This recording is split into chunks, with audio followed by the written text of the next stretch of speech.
Good afternoon, everyone. It is April 9th, 2025. I am very happy. Can't you see? First day on the Asylum Lake Trail.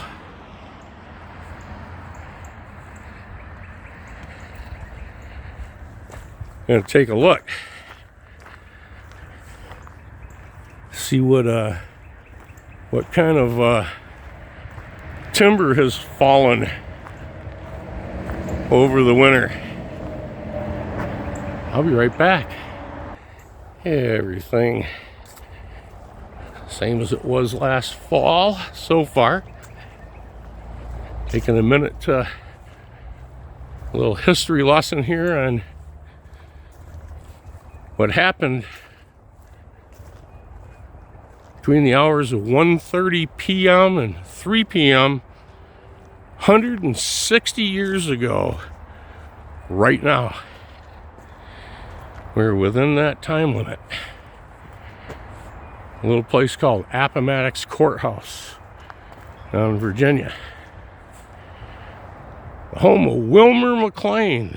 I've been there. The beginning of the Civil War, McLean had a nice little farm, his family, just outside Manassas, Virginia. Became the battle site, the first real land battle outside of Fort Sumter during the Civil War. 1961, right there next to his property and his home, pretty much destroying his home.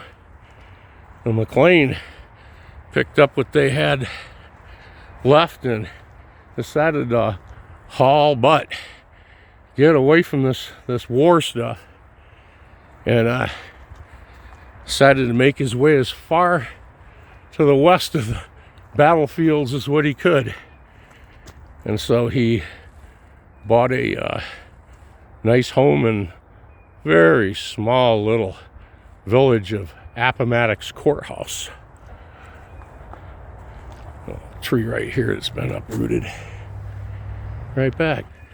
Well, as most of us know, and many of you may not, those battles raged all the way up into the couple of days before the 9th of April at Appomattox, when Lee's army was just, the Army of Northern Virginia was just whipped. And Grant sent some communiques across the lines to Lee, see if there'd be a response. And Lee was welcomed a meeting, and Grant spent several hours in his tent drawing up the letter of surrender. Several copies. He would scratch through the paper with his pen or make mistakes and cross them out and end up throwing them on the floor of the tent.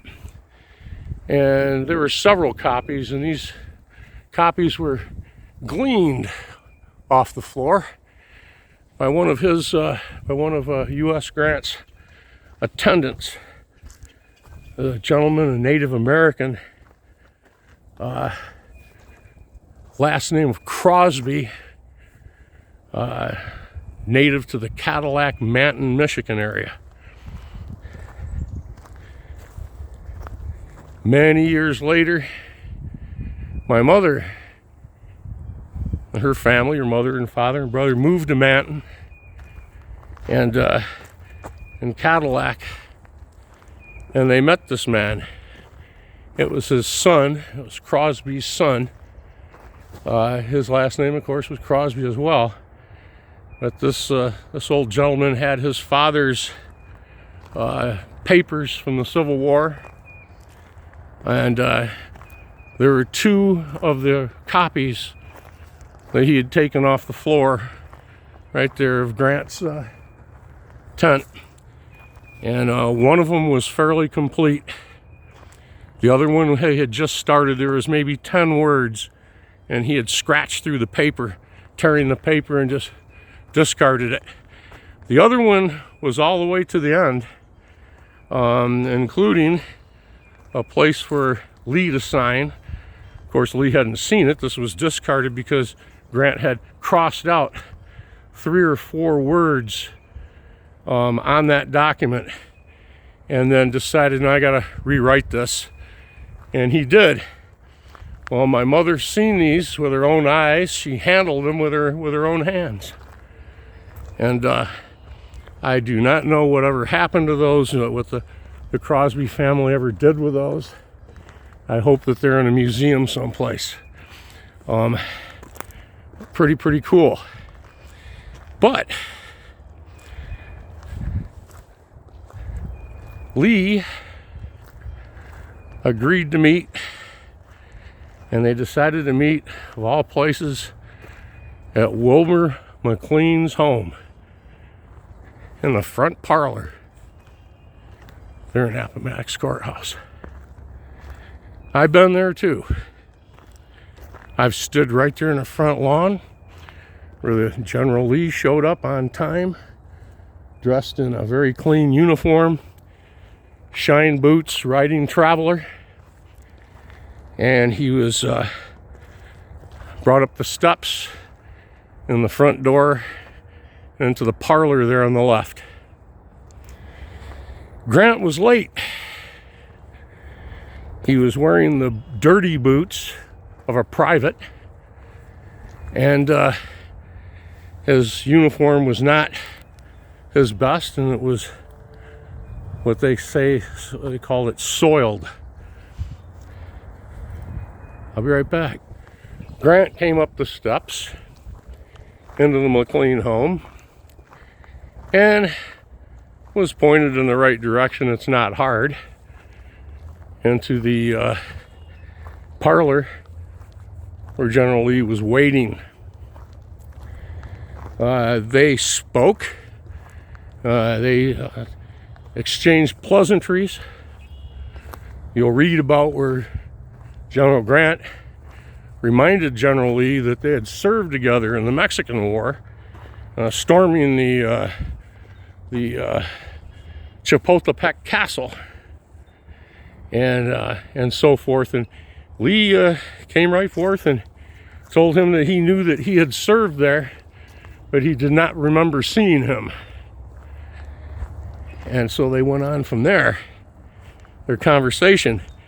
The Articles of Surrender are very straightforward. You can read them online. Basically, that their men would lay down all arms. Men that had horses could keep them. The general knew that General Grant knew that they needed for plowing and farm work, and he wasn't going to take their horses. Many of the officers could keep their sidearms. They'd have to take oath, make covenant to the United States of America to protect and defend it, never raise arm against it in anger, and so forth. There'd be an amnesty. All those men, there'd be a few that would be handled as war criminals. That's a whole nother story, and it's not that I'm going to get into that here. But very straightforward. General Lee signed it on a little oval table, a little oval wooden table. There are several other generals that were present and officers from the Union Army, including General Philip Sheridan, a couple of Robert E. Lee's officers with him as well. After the the signing, General Lee, or General Grant asked Lee if there's anything that he could do for him. What did he need? And the general came right out and told him, my men are starving. And they were.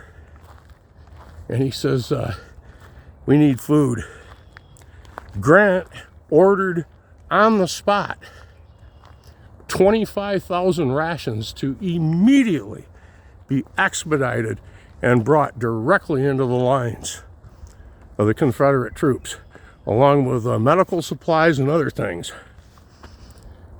Before Grant even got back to his lines, food was in wagons on the way.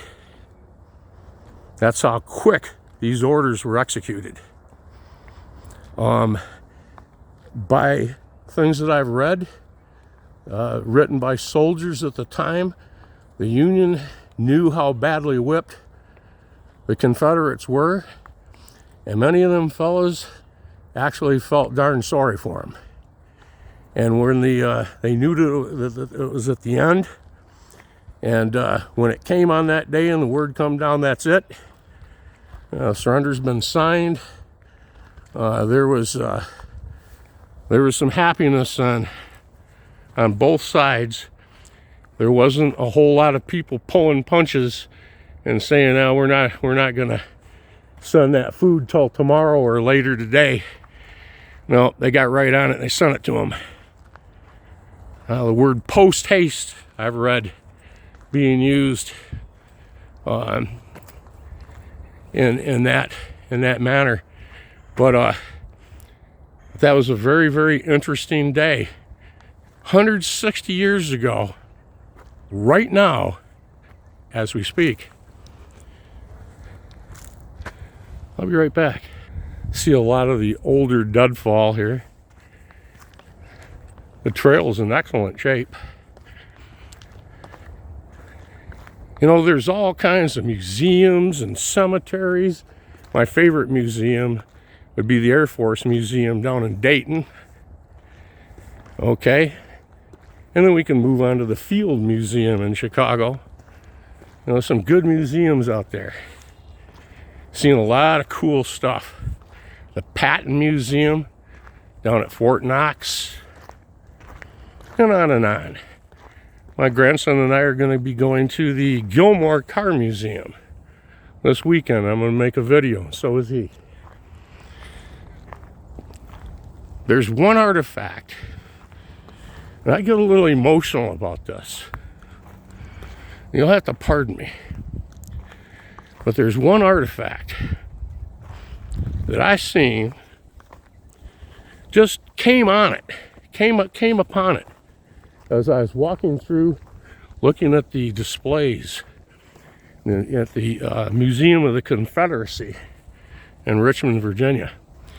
And they have all displays and the original uniforms and accoutrements of pretty much every famous general of the South that you could imagine, including Robert E. Lee.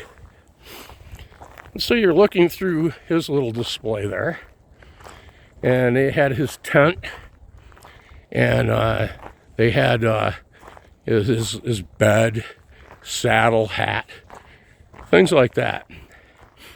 And really well done and all authentic. And so you're looking along there, and there was this little table that had been made out of the roots of a stump, and they had finished it, and the roots were used as the feet of the little stool, and then they attached a real cool little tabletop on top. We're going to go up here and look at this a second. I'll be right back. Okay, a nice little look across Asylum Lake.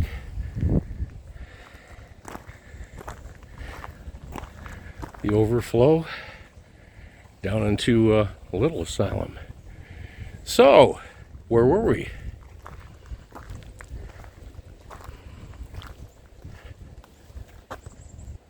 Ah, yes. The Honorable Museum of the Confederacy. I'm walking along, looking at these different artifacts and things. Really cool. I'd studied the Civil War. I had recognized these names and certain things. Some I didn't. That's for sure a learning experience. But I'm coming along reading the accoutrements there of Robert E. Lee. And on that little side table, they had his spectacles. They had some sheets of paper. And they had this pen. Now, it wasn't a quill pen. It was an inkwell, a dip pen with a nib. Kind of a yellowed grip on it. And I'm reading the explanation board that was along a little rail that's in front of you, and you're looking over and seeing what this is and what that is. And I'm looking through there, and excuse me again, but that was the pen that Lee used to sign the surrender at Appomattox. It was the real pen. I can't believe, I said right then, I was thinking all these swords that I've seen, these sabers that I've seen, the weaponry that I've seen, the presentation weaponry, all these other fineries of the Civil War, and these grandiose uniforms and everything else.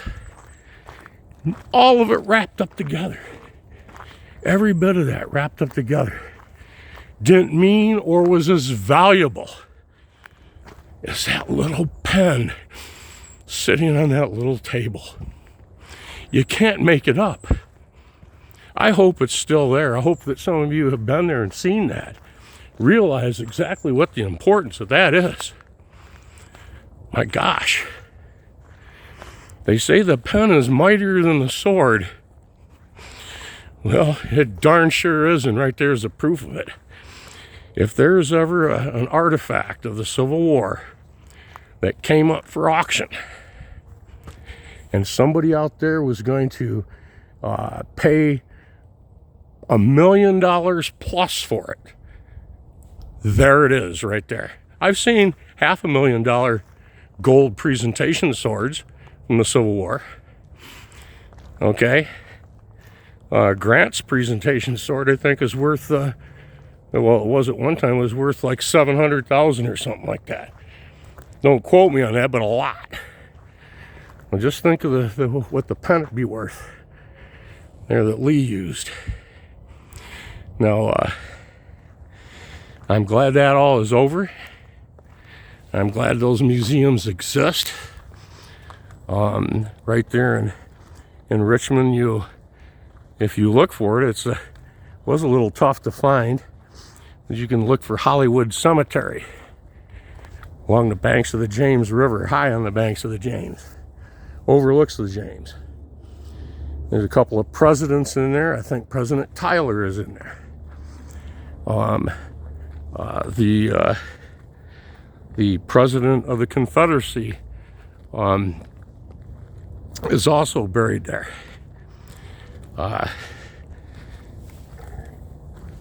Jeb Stuart's buried there. His name is James Ewell Brown Stewart. Right there, there's a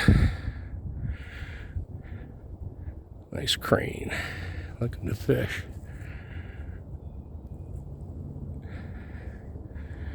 You'll find George Edward Pickett, famous from Pickett's Charge. Find A.P. Hill. A lot of names from Gettysburg. Of course, I mentioned the President of the Confederacy, Jefferson Davis, and many others. Lee is buried in, take this low around here for a second. Actually, okay, I know what that is. I haven't been back here. Lee is buried in Lexington, Virginia, at the Lee Chapel. on the grounds of Washington and Lee University. At the end of the rows that were there is VMI. It was a military institute that was commandanted by Stonewall Jackson, Thomas Jonathan Jackson. And Civil War broke out, and General Jackson took off for Henry House Hill and Manassas. I skipped a little bit, but that's where on that day, just before his death, General Bernard Elliott B. looked off into the distance and seen General Jackson and his troops mightily positioned on Henry House Hill. And from his position, General B exclaimed, "To form, there stands Jackson as a stone wall. Rally behind the Virginians." Shortly thereafter, he was killed. That's how Jackson got his name. And you'll find him buried there too, in Lexington. But he's just a couple blocks away from Lee. Lee and his whole family are buried in the basement in a private crypt open to the public in that Lee Chapel. On the first floor in what would be the sanctuary, up on the stage where there'd be the pulpit, behind it is a alcove, and there is a life-size marble statue of Lee in repose with original, the last time I was there, historical Confederate battle flags hanging, some of them on the original tree branches that were spotted around in the room. Below that crypt in the basement, the marble repose, is the crypt. And he's down there with his father, Light Horse Harry Lee, that rode with, and was one of the favored generals of George Washington. Annie Lee, his famous daughter, his wife, the whole family.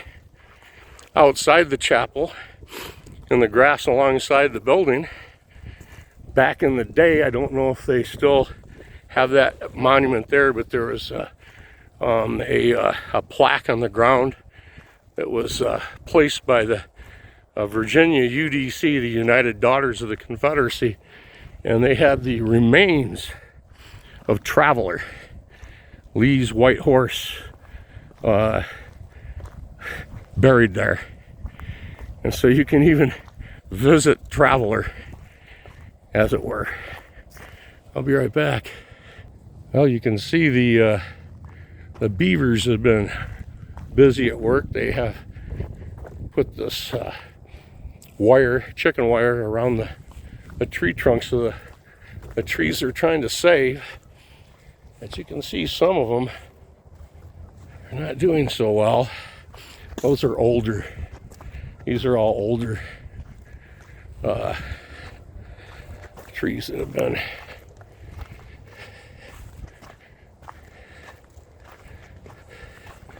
There you go. Welcome, visitors. There's the polecat there on the right.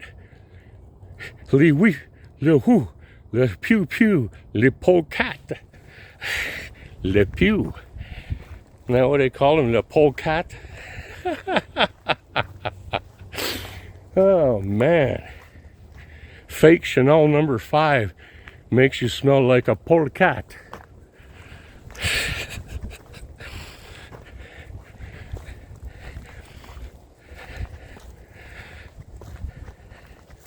And there's a punji stick. Look at that sucker right there. You want to know where you're walking along here. You don't want to accidentally fall down. Another one right there. And there's little things to catch your toes on along here, and you don't want to get down into that. Another one right there. Come back here with a chainsaw and take them off down at ground level.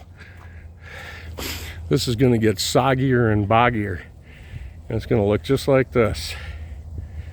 I'll be right back.